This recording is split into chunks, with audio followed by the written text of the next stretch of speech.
Hi there, my name is Philip Ideson. I want to welcome you to the Art of Procurement podcast, the podcast that helps you, a forward-thinking procurement professional, position yourself and your team to proactively take advantage of the revolution that's taking place in procurement today. By interviewing industry trailblazers and sharing insights from our own experiences, my team and I pull back the curtain and shine a light on the strategies, tactics, and tools that procurement teams are using to elevate their impact. And today in the podcast, I'm sharing a recent conversation that Kelly and I had in an AOP Live webinar discussing the future of digital contracts and digital contract management. We were joined by lawyer turned procurement leader Paul Bagley, the Director of Commercial Contracting at Acosta, and Toby Laforest, the Director of Product Marketing at Ironclad. And we talked about how procurement can leverage the full potential of digital contracts and the technology required to make it happen.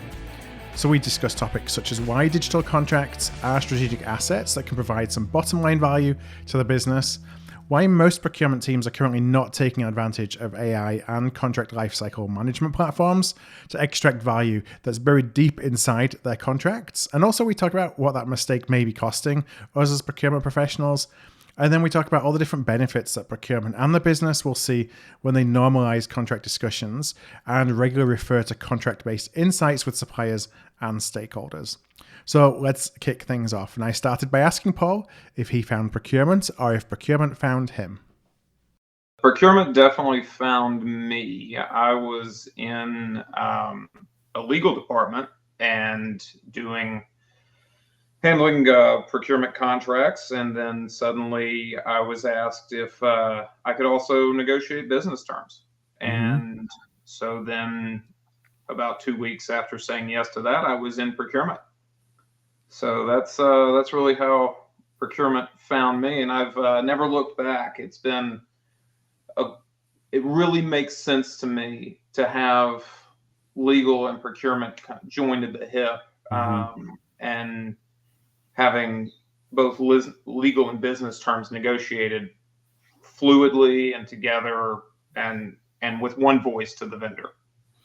Yeah, and now you've had a lot of, I think, contracting and traditional procurement experience, but with that legal background. How does the legal background kind of change how you work in procurement or how you approach procurement?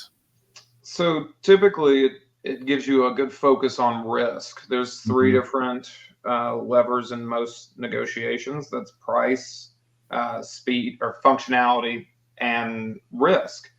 So when I look at the three together, it gives you another lever when you're discussing things with a vendor. Like, if you're going to make me take on more risk, where's the give on the vendor side on those things? And that's just kind of a tool that I see not being used in traditional procurement as much as it should be. And if you're really working with your legal counterparts, or if you're using, effective contracting, then you can truly use that as a lever against your counterparts or with your counterparts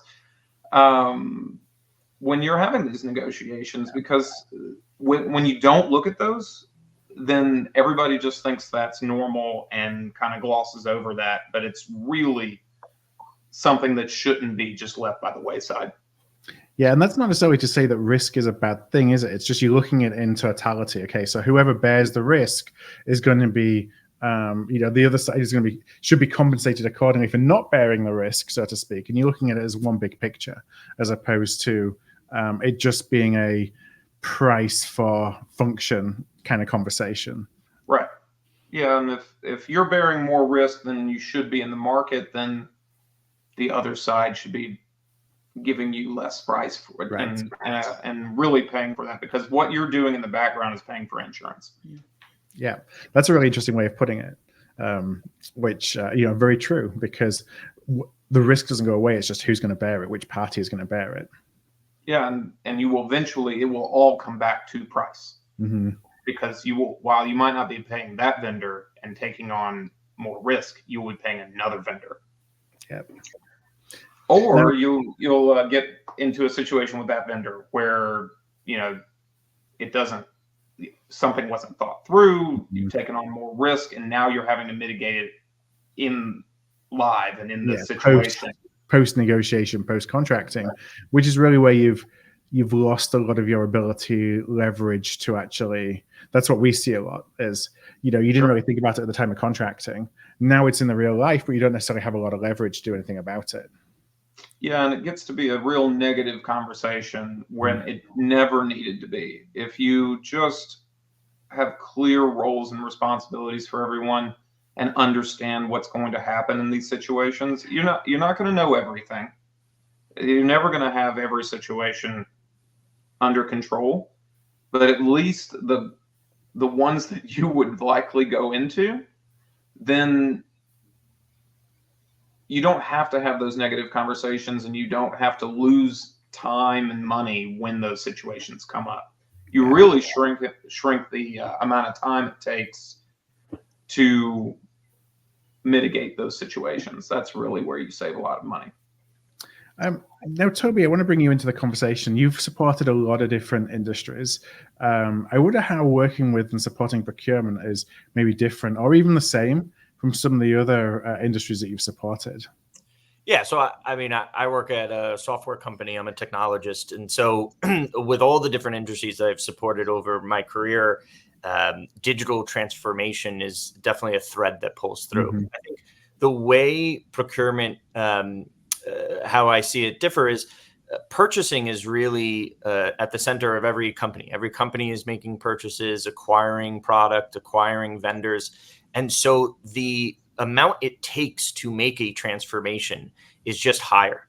Digital transformation in procurement has a higher barrier, and there's so much that needs to happen. And so I think at Ironclad, we are always thinking about how do we reduce that barrier? How do we focus on usability and different things to make that switch or make an impact truly more beneficial? But I think it comes from because procurement is so connected to every part of the business, it's really hard to make advances in how you operate. Yeah, I think that's a really, really interesting observation because, I think that times gone by, we would look and think, well, why is procurement so slow to change or so slow to drive change? And it's only really when you take a step back and you see all those different interactions and the fact that, a lot of business functional areas are kind of in isolation within themselves or in a silo, or perhaps they plug into one other group, but there's less interconnections. But for procurement connecting into everything, you've got to get that buy-in, the change management, the downstream impact. You've got all those considerations on so many different groups within the organization that other areas don't have. Yeah. You have to, there's so many different departments. A purchase isn't just someone paying for it. It's who's going to support it, who's going to onboard this vendor, who, from a technology standpoint, who's going to deploy that software. The security team needs to input it. It is a complete team sport, but that is a challenge as well. It's a huge benefit because everybody can work together, but coordinating all of those pieces is really, really tricky. Yeah, the benefit is worth the pain, but it's not an easy transformation sometimes. Yeah, for sure. Now, I mentioned as we were just introducing the webinar that we just did a quick poll, a snap poll on LinkedIn, and related to today's topic. And I think we're going to bring it up on screen here now. And I'm going to read it out for anybody who's just listening to this webinar later, just as a podcast, for example, so you can't see the slide that we're showing. Now, the question that we asked were, how digital are your contracts? And we gave 4 choices. And I'll just read out the answers in order of popularity of response. So the first one was, we save the PDF to a drive. 73% of respondents say that they're still saving PDFs to a drive. That may be a shared drive. That may be their own personal hard drive. The next answer was metadata is entered into a CLM. So pretty advanced in terms of digitizing contracts, and 27% responded to that. And so here's what's interesting. We've never had this before, where the other 2 responses have got 0 votes. So we asked AI-enabled contract creation and still using a filing cabinet. Both of those at 0%. And I think it's good that they're still using a filing cabinet was at 0%. And it's interesting that the other end of kind of the maturity scale, the AI-enabled contract creation, is also at 0%. So, Toby, I think that, it's really interesting to see that at both ends of that maturity, we don't really have organizations, certainly within our community, taking advantage of the AI enabled, but obviously still not using filing cabinets. How does that align with what you're seeing? Yeah, I think it aligns to what Ironclad is seeing. In the early days of Ironclad, that filing cabinet number would be way higher. And I think we've moved past that. I think e-signature is a huge portion of this. Most contracts today are digitally signed. And so they're not anymore on hard paper or wet signed. That still exists, but we're moving past that. And so that's why you also see the PDF to a drive is 73%, because a lot of companies are still signing electronically, but creating, approving, negotiating, those pieces haven't been digital yet. And so I think 27% on the entered metadata entered into CLM. Those are those customers that are started with e-signature and now moving to other pieces of the contract lifecycle, starting to make those digital and see the benefits of those. And on the AI piece, we definitely have customers that are leaning in here and using 60% of our customers, or over 60% of our customers, use AI in some way or form in our tool today. But it's a totally new way to operate. And so it's going to take time to adopt it. I think there's also this false promise of AI. There's a lot that is promised that AI can solve, and it's not always true. It is not a magic wand to solve everything. And so I think what we're seeing here is everybody trying to zero in on the best application and the best AI tools for that application when it comes to contract. Paul, anything about these results that stand out to you? I'm surprised that there's not any AI-enabled contract creation, but there's but that is the goal. That's where we're all moving to. If you are hopefully, like Toby's talking about with AI, everybody says AI, but what it really does for us in the procurement world is it eliminates those manual tasks. And everybody that's on we save the PDF to a drive knows what those manual tasks are. It's simple questions when there's an M&A event of what vendors can we assign without requiring them to, give us their consent. Do you know that? What's a terrible answer is to either your new investors or somebody that wants to invest in your company is, I have no idea. Yeah.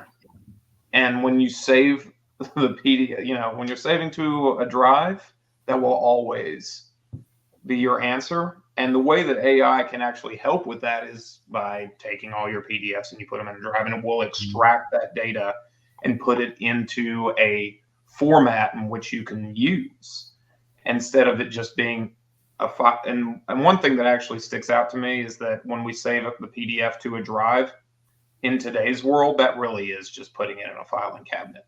Right. Like that's like today's. It's still lost. What's that? It's still lost, essentially, or it has one owner who knows where it is, and that's it. Right, and it's not easily searchable. It's usually the data that's put in is very, very high level. You might not even have execution dates, end dates. You definitely don't have your termination rights. And these are all things you really need in procurement.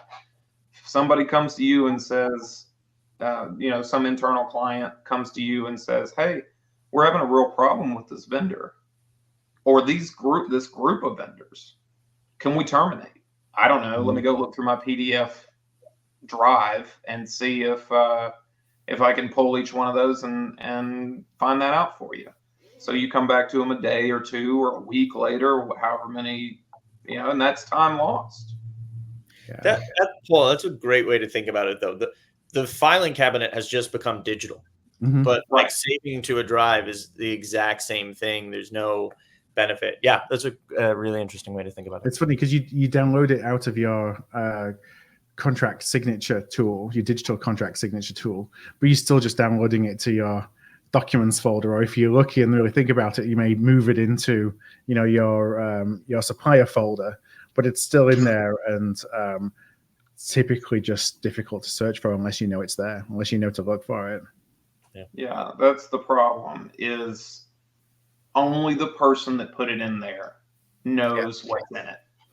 Because it's not like your email nowadays. Like when we started having email where you could search the emails and see what was said in the emails, that was a game changer. Mm-hmm. That's still not really the case when you have just a bunch of files in some drive.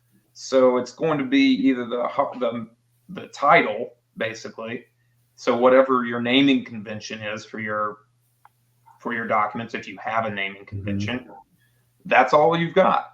And if you don't, if you weren't the person that put it in and negotiated the agreement, you'll have nothing else until you open it and search it. And it becomes just that big filing cabinet that you throw everything in. So how did procurement, I'll ask this to you, Paul, given your background, how did procurement and legal think differently about, managing, being able to access contracts? I'd love to kind of get a perspective on kind of what's the same and what the difference is between the two groups. So my answer to that is there should be very little difference between the two groups, but there is. That's the world we live in. Legal thinks of it more in terms of what is the data in there, what are our risks, where, if something happens, what's going to happen with these particular contracts. And procurement thinks of it as, how do we get out? What's the obligations the supplier has? What's our pricing, and it looks at it very, very much from a financial standpoint and a project management standpoint, honestly. Like that's whoever the vendor owner happens to be in your organization, whether you have a vendor management group or that's housed within the individual business units. Those are all kind of synonymous to me when it comes to like who's looking at the contract from the procurement side, because they're looking at the obligations and the financials on it. I think also on the procurement side, or I guess, Paul, you're also saying with project management, there's an element of speed. And so at Ironclad, we have both core buyers or customers that are on the procurement side and legal side. And I think legal does not have to optimize speed as much as procurement has to. And so when you're prioritizing speed, then you look for different things or you operate differently than a legal counterpart. And yeah, I just think that's a kind of burden for a procurement team. They have to move fast sometimes, or they have to hit deadlines. They have to do for the business. Whereas legal has sort of a luxury sometimes of not being propelled by that as much. So I would love to be in that legal department. That's got the luxury of not having to work on speed. Every legal department I've been in has the KPI of contract turnaround times. So that's not a luxury that I've ever had in my career, but I do know that generally speaking, where you're coming from. But I mean, I have these discussions with the people I support all the time. I had it this morning, honestly, where I'm saying you're giving up so much on the financial side just for a day or two of time. Like you got to step back from the procurement side and say, 2 days, what's the impact?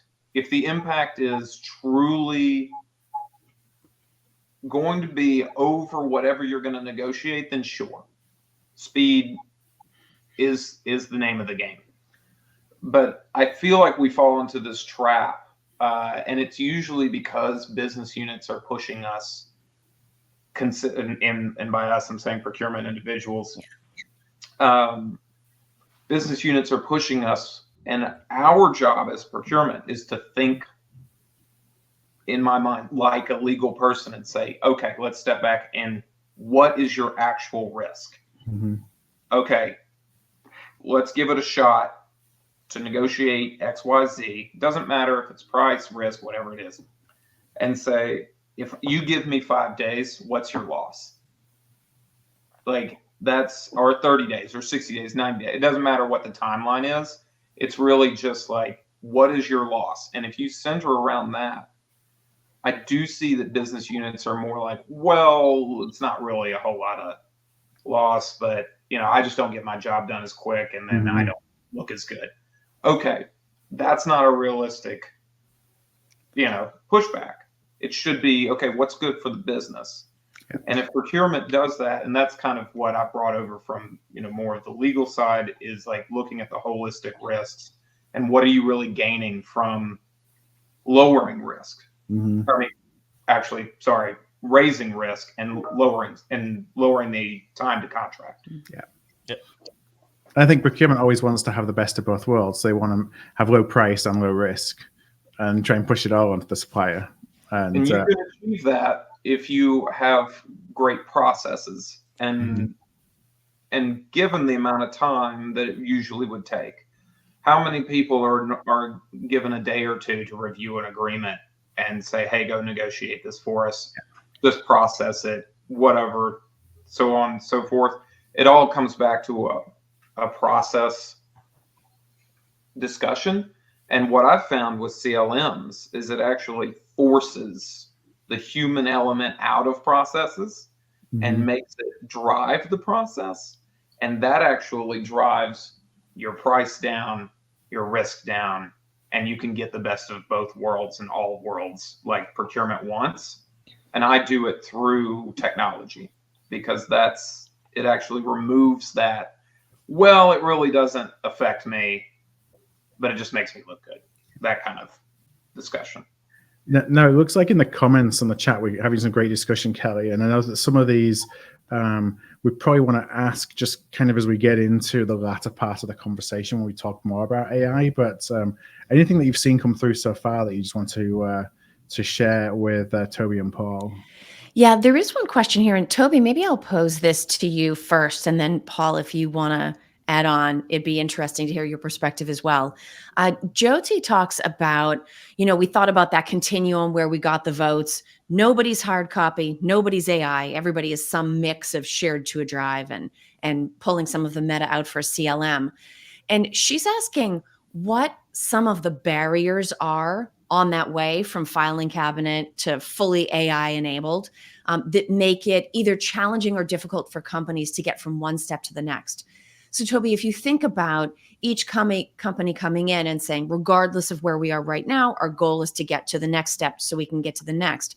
What are some of the things that have to be overcome process-wise, and what might even be some objections they might hear from the business?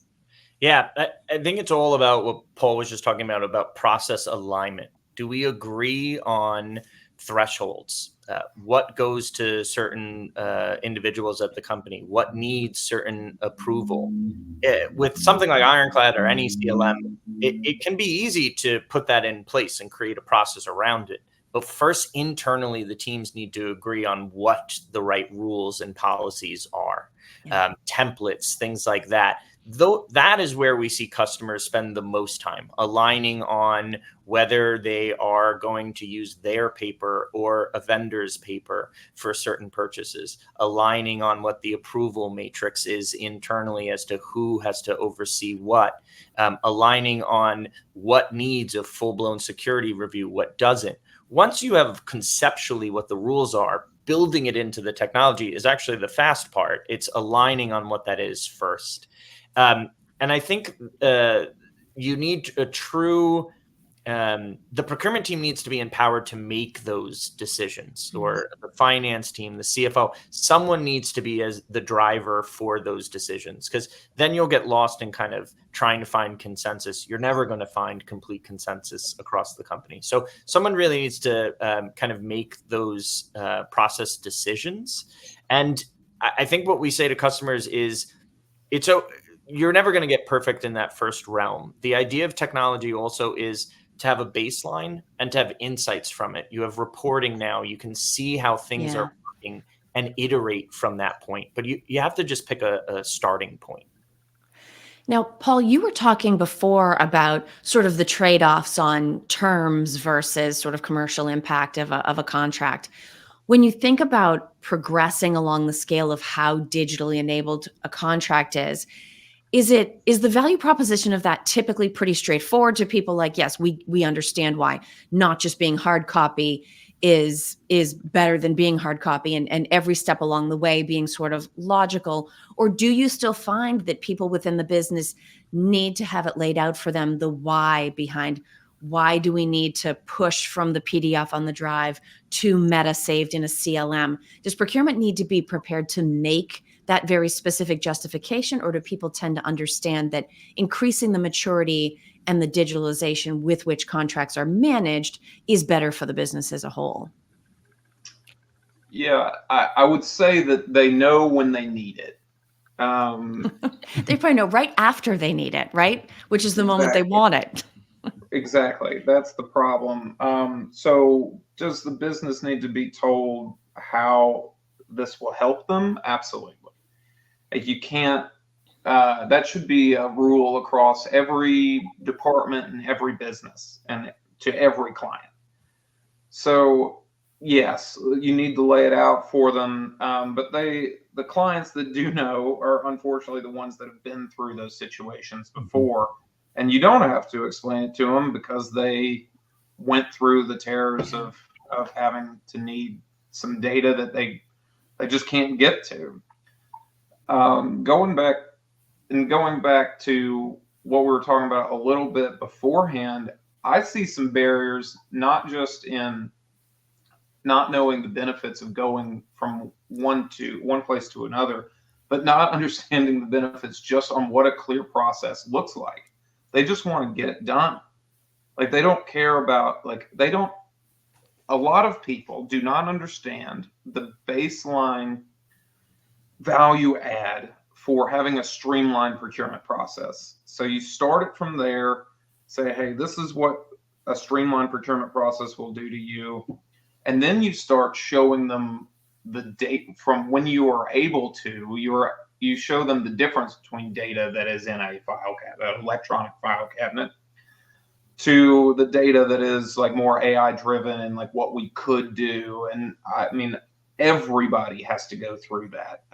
Every company goes through that maturity standpoint. And then you run into problems of like, how long is this going to take? How many individuals are we going to have to throw at this problem? And Toby can probably speak to this better than I can, but in the past, procurement was not helped by the software world. It was not a focus. And so all of our solutions were excruciating to configure, implement, integrate. And like Toby was talking about before, we touch almost every single group in our companies. And so if you can't integrate, then you're dead. And if you can't configure without being a high barrier situation, like you have to code, everybody says no code now. Those solutions are incredible, and they have really opened up the possibility for procurement. And the reason for that is because we are so harmed from our past and how terrible these software were that we were forced to use, that were born out of a functionality that was never procurement. And I think that that's what I was talking about, of like, start with a baseline. What I mean there is sometimes I think companies set out to create a completely bespoke, completely customized solution. And what happens there is the customization slows you down tremendously. Yeah.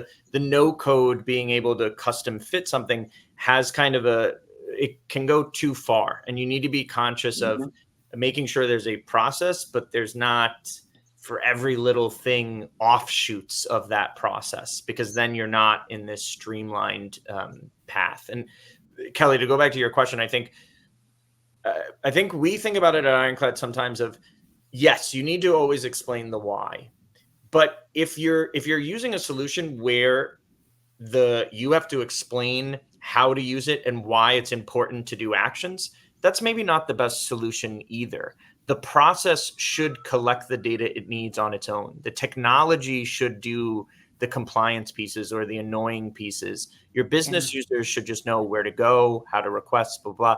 But the important kind of making sure you're capturing the right data, let the technology do that. You're never going to convince a business user that they need to fill in things over and over and over again for a greater benefit.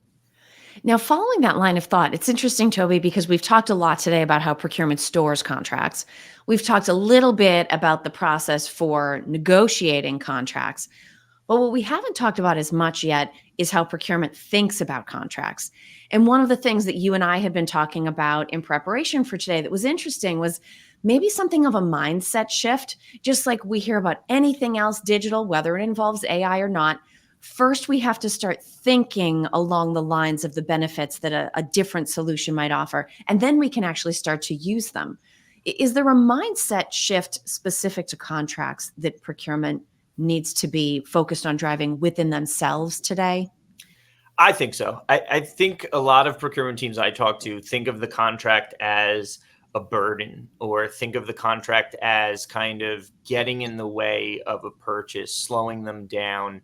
And I think the reason I asked Paul to join me is Paul and I have talked a lot about using the contract as a vehicle to move faster, using the contract as your source of truth for vendor relationships, and using the contract to improve vendor relationships. There's tons you can do with a contract. I think contract plus the right technology. There is, as Paul said, a lot of bad procurement technology out there, so you need the right technology. But a contract can be a vehicle to drive consensus, to drive approvals, and you can do so at the same time. So your negotiation and your approvals are your buying process internally. So I think there is a mind shift, set shift there, but I also want to acknowledge that there's a leap of faith there. I understand why people in the audience might be saying, nah, you can't do that. It can be done, but you need the right technology. You need the right individuals internally to believe in that, and then you'll be able to get there. Yeah. Can I just jump in 1 second, just with a thought on the mindset shift as well? Something that came to my mind is, we would often think about contracts as being nuisances. As Toby said, it's just something we need to do to get something across the line. But something that Paul said earlier was around, imagine you're going through a merger and acquisition, and there's questions on the table about how well do you know your supply base and what your risks are across your supply base. Contracts then become an asset, that can impact the valuation of your organization, of how well you have them understood, how well you have them organized, how well you can access information within them. And if you start to think about it as an asset to be nurtured, kind of protected, then maybe you think about the contracts and the way that you store them in a little bit of a different way. Yeah. Well, and I'll see your nuisance, Phil, and I'll raise you conflict. Being a practitioner, I can remember being trained that if you got to the point where you had to say, well, the contract says that it means the relationship had failed. And I sort of carried that around with me as a philosophy for a long time. I think what I learned by making lots of mistakes is that what it actually means is that you haven't been pulling the contract out enough, because it's sort of like meeting someone you introduce. If it's, 2 weeks later and you've now forgotten their name, well, now it's weird to go back and ask their name, right? Now you do have an issue. But if it's 10 minutes into the conversation and you realize, okay, this is someone I may have a relationship with, you say, I'm sorry, we met so quick. Just remind me, what was your name again? Then it's okay. And I think that same kind of idea applies to contracts. If we allow them to go physically or metaphorically to that filing cabinet, we're creating a down the road problem for ourselves. If we can find a non-confrontational way, by the end of a contract, and again, I know we're talking digitally, it should be dog-eared and highlighted and probably have some Post-it notes on it and things you would do differently last time, because the relationship also has all of those things when it comes to renewal time, right? And that's, Toby, you had talked about relationships with suppliers. And so, Paul, as we think about sort of procurement's evolution of how we think about contracts, if we have a supplier with a performance issue or a quality issue, we don't tend to immediately think, be on a defensive stance. Okay, how does the contract play into this? Whereas if we're really thinking about having regular contact with that contract, we should be thinking, where do I save these notes so that the next time I renew with the supplier or this category goes back out to source, these learnings go along with it?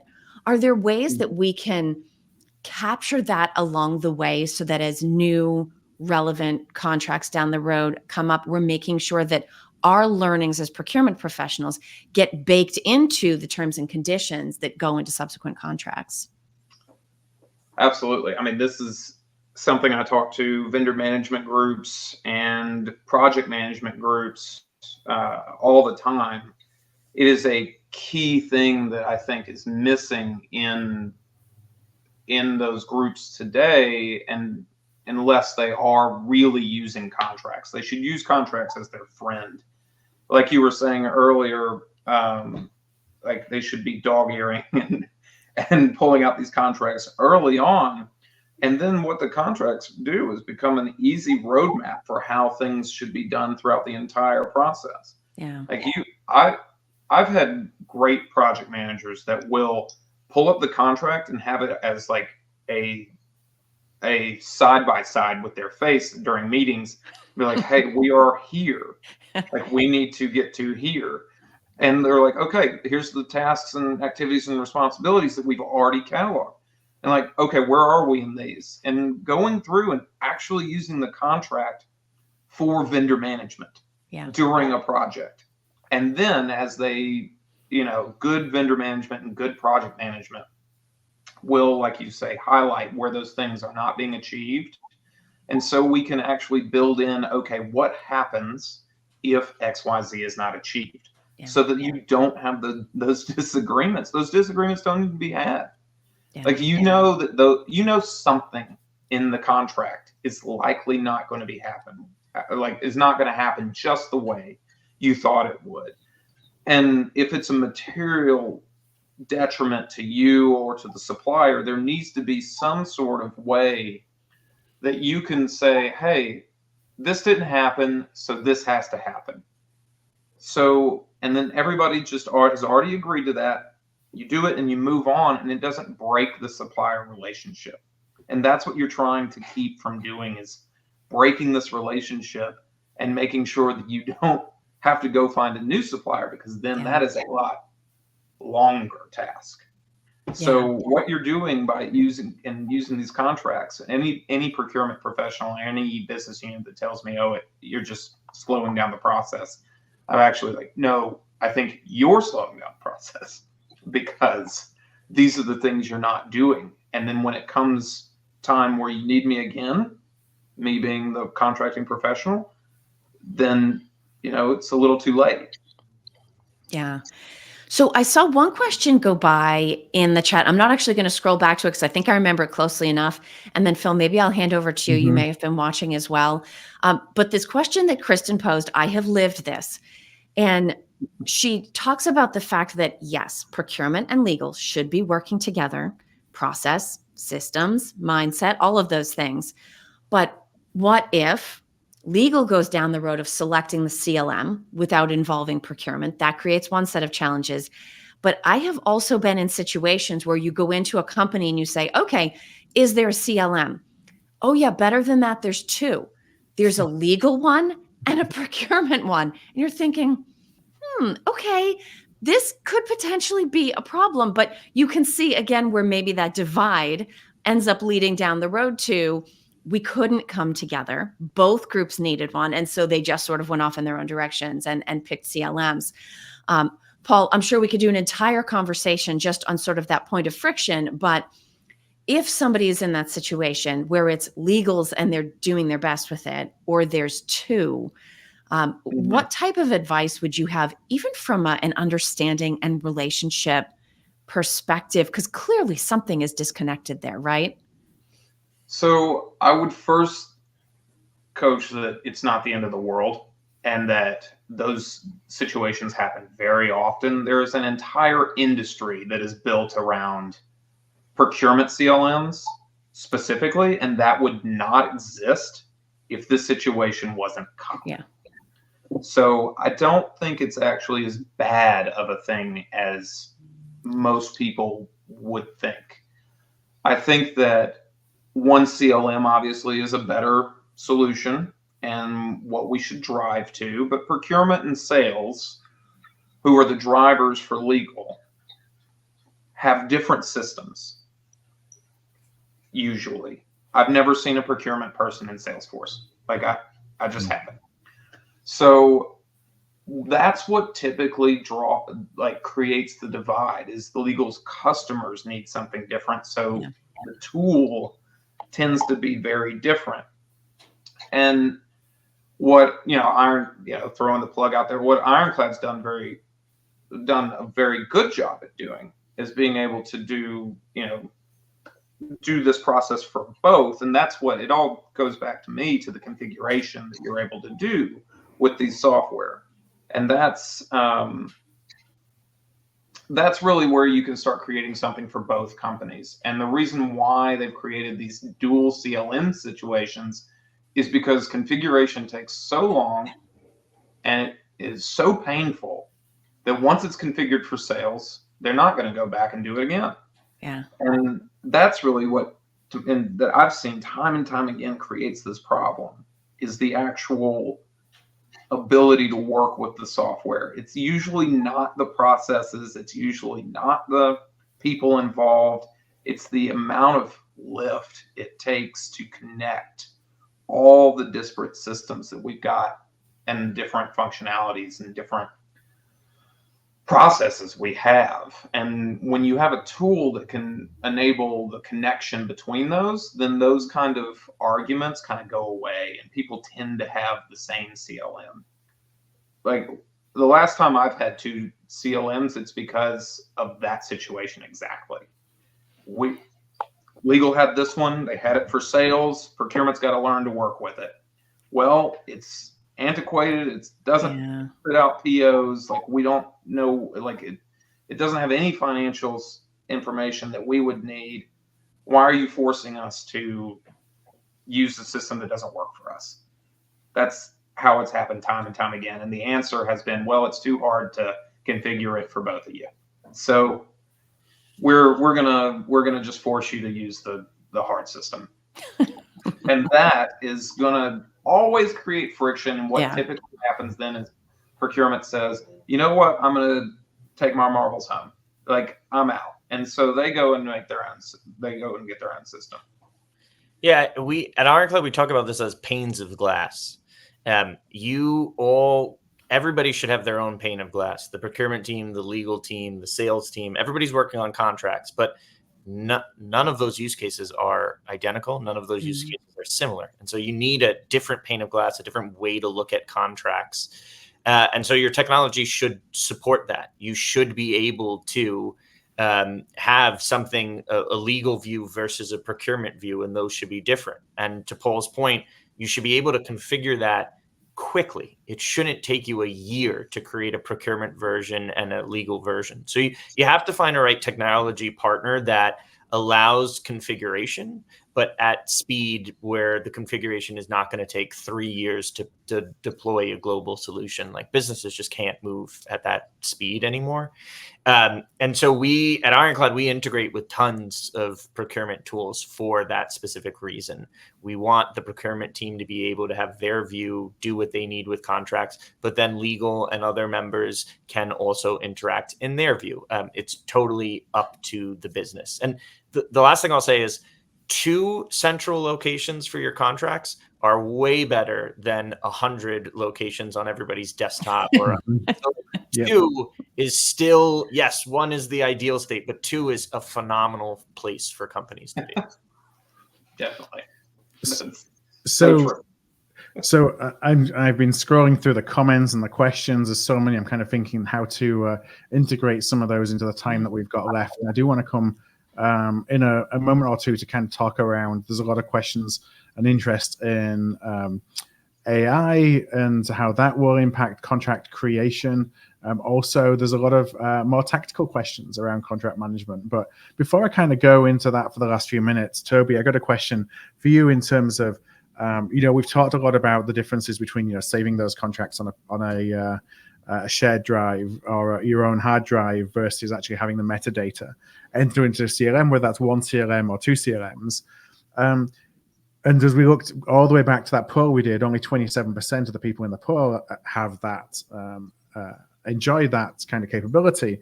What are they getting out of that? What's the key metadata that you're finding that's typically used or valued by procurement when it is entered into a CLM? I'd just love to know kind of how that is therefore then being used. Yeah, so there's at Ironclad, we talk about two different types of contract data that you will have. Contract content data. And so what we mean by that is obligations that are in the contract, the total contract value, clause data. So what are the terms related to that contract data? And then I think there's a whole nother subset called process data, the data around, okay, how long did that negotiation take? And so there's two benefits to those. The process data is you're creating a feedback loop and constantly improving on your process. If you have transparency into, okay, what's happening with our negotiations, what's happening with supplier amendments and addenda, and understanding the entire relationship and how all of those different touch points happened, you can improve the process. You can improve supplier relationships by understanding your business motion more. The other side of it is you're understanding your business. So not your motion, but your actual business. You're understanding the accounting team benefits from having a very clear picture on upcoming invoices. The finance team can project spend in a very different way. Obligation management, you can make sure that you don't miss a renewal or miss a key date, and then have one of our customers was able to recoup over $1 million from their suppliers in change orders because that was data that wasn't tracked before. Now they had the data to do it, and they were able to go back, rebill, and get the money back from their vendors. So the possibilities or the results are kind of endless. Every department can benefit from it. But I just want to make clear that I think there's two huge chunks. There's the process to make your business faster, more secure, less risk. You're constantly iterating. And then understanding more about your relationships, that has endless benefits as well. And there's a question that came in. Well, it's really a comment. And Paul, I'm going to ask you this question. It's the comment that came from Alfonso. And Alfonso said, my 2 cents, implementation partners are as lost as legal procurement sales when it comes to CRM implementation, believing that it's a major gap. So that there's challenges with CRM implementation. So I just wonder if you could share kind of some tips or some insights that you've been, that have helped you from an implementation perspective of CRMs. Sure. Yeah, it's if you come into a implementation saying, hey, how do we do this? Then you will probably get lost a bit because the implementation partner is there to facilitate your process and help you achieve whatever goals you have.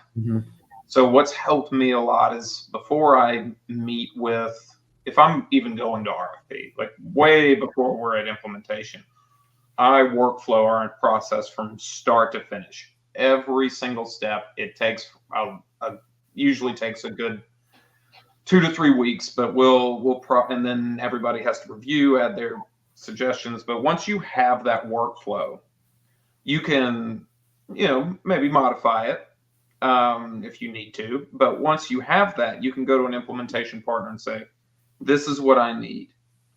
And then you can, from there, create intake forms, or even do this before the implementation partner, for how you go through each step of that process. And that's honestly, that's the first thing I do when I've implemented 3 CLM tools in my career, and every single time I've gotten a little better at it because of the mistakes of the past. And the first thing I do is workflow, intake process, what each answer and each intake means to me. And then if you can hand that to them, they should be able to build it I mean, Toby, keep me honest here, but they should be able to build it in 2 to 4 weeks. Like that's something there. A lot of the time spent with your implementation partner is actually just doing those things. So yeah, we give our customers homework in the implementation process because we need them to make some key decisions for either us or a partner to do the work. But there's some things on their side. On the 2 to 4 week thing, it totally varies on the scale of your business, right? Salesforce is a customer of ours, a new customer of ours. They deployed a global SOW solution on Ironclad in under 60 days. And they are processing something, I want to get the stat right here, but hundreds of SOWs every single week. So you really can, at a massive scale, move fast. But again, Salesforce came in with a very clear picture of, here's what our SOWs need to do. Here are the steps. They had 100 steps. We were able to reduce that down significantly. But yeah, they had a very clear picture. And so, vision. And then you're able to move fast. Yeah, I'm not sure what's going on with my camera. It just went dead, but hopefully you can still hear me okay. And I'll try and figure out the camera in the background as well. And we've had a lot of questions around AI, and Lena asked, and Paul, I'm going to ask this to you first because I'm interested to know if it's a use case that you're thinking about, that is interesting from this will provide value for both the procurement and the legal community. And that's, how can AI help in reviewing, creating contracts, from a procurement perspective? And is that something you're thinking about, just even the base creation of an NDA, an MSA, or whatever that might look like? It's definitely something we think about. It's also a baseline requirement for most of my CLM. If I'm going to look at a CLM and it cannot create a contract based off of my inputs and what I'm asking, or what my internal client is asking to buy, then I don't look at that CLM anymore. So I wouldn't really, that should have been happening before this whole AI revolution. That's more of clause selection and automation in the background. What AI will do is help you collect data from finalized agreements, so you then can populate information into that intake questionnaire and into your templates, so that it then solves problems in the future. That's more where I see AI solving for. But to answer the actual question, the CLM, we're definitely thinking about it. The CLM should be doing it, and your CLM is not really performing up to the standards of the current industry standards if it is not selecting templates for you based on intake for your internal clients. And that's something that's been automated for several years now. Toby, what's do you see that AI can actually help lower risk using AI in contract formulation and contract development, or kind of what's your perspective on how do we think about going from the hype of we've got to put AI into everything to the use case of this is actually how we think AI can help from a contract management perspective? Yeah, so I think there's 3 stages of maturity. The first is just taking the business insights, the business situation, and creating the right template. That's actually not AI. That's a bunch of rules, conditions, and configuration that CLMs, as Paul said, should be able to do phenomenally well today. I think the second portion is then you get into the negotiation. And as things change in the contract, our customers use AI to identify those changes and flag when clauses are not in their preference. So the system knows what I want. The governing law is the easiest one, but tons of others to say. And as the document changes, it's recognizing it and flagging the risks in that document. It should not be a replacement for someone on the contracts team or on the procurement team. It should be an aid, a starting point to kind of identify certain things in the negotiation and help me quickly identify fallback language or identify what we've done before. I think the next era where we're eventually going is for CLMs to understand your negotiation preferences automatically. So look at the last 100 contracts we've negotiated, look at where they started, where they ended, understand what my preference is, and then automatically flag those. Today, you still need to aid AI to say, hey, I need you to look for this. And when you do find it, tell me XYZ. In the future, I think those rules will be kind of auto-populated. The AI will be able to.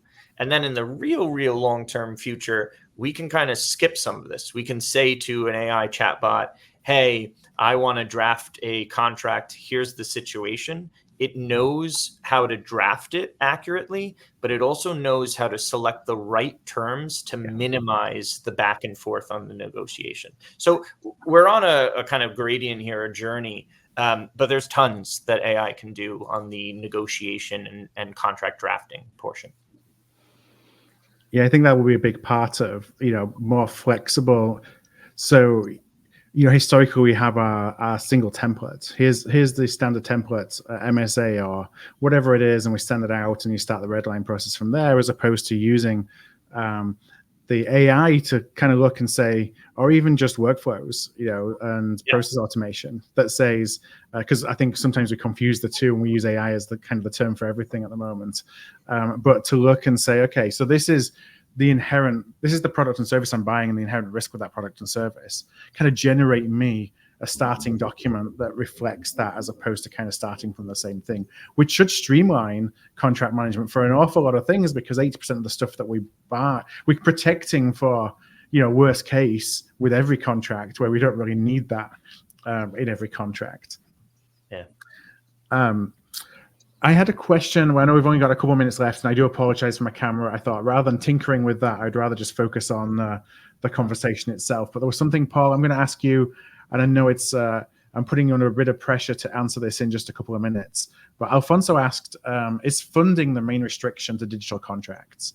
Or are there other kind of the major roadblocks that you see as being the difference between why we're at 27% of our of the survey respondents saying that they are using a CLM versus the 73% just saving the PDFs to their hard drives? So I don't think funding is the actual funding might be the result of the issue, but it's the actual issue is not getting in front of our business owner or our actual internal clients too, and saying, here's the issue that you will run into one time or another, or you already have. This is what this solution can do for us, and this is your benefits. You've got to do, instead of it just saying, hey, I need X amount of money, and then I can go get this cool tool. You have to, and I think I'm, saying something that, a lot of people on this call have run into before, but it's, you have to go and create the knowledge, or give them the knowledge so that they understand what the drivers are for the tool. And then funding kind of becomes a situation of, okay, what do we lose if we don't fund this? And then if you flip the conversation very quickly, it becomes a very cheap tool.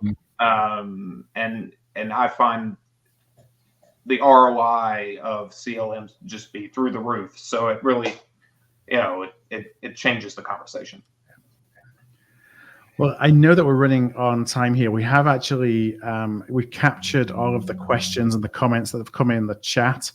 We're actually going to be doing another piece of work just related to this topic, which these are going to be really helpful for as we kind of answer outside of this forum. So I want to thank everybody for joining us today and for being engaged with questions and with comments in that chat. And also to Toby and Paul, I want to thank you as well for sharing your experiences and perspectives with the Art of Procurement community today. If this episode struck a chord with you, please do send it to somebody. We grow here at Art of Procurement through word of mouth, and that would be really appreciated. You can also support us by giving us a thumbs up, a star rating, or a review wherever you listen to your podcasts. Since 2015, we've built the world's largest free resource for procurement professionals looking to elevate their impact. Our resources span podcasts like this, videos, blog posts, papers, and events. To join us on the inside and to ensure you never miss an episode, a webinar, event, or a post, please do subscribe to our weekly newsletter, This Week in Procurement. You can do that at artofprocurement.com/subscribe. That's artofprocurement.com/subscribe. Thank you for joining us today, and I look forward to seeing you again soon.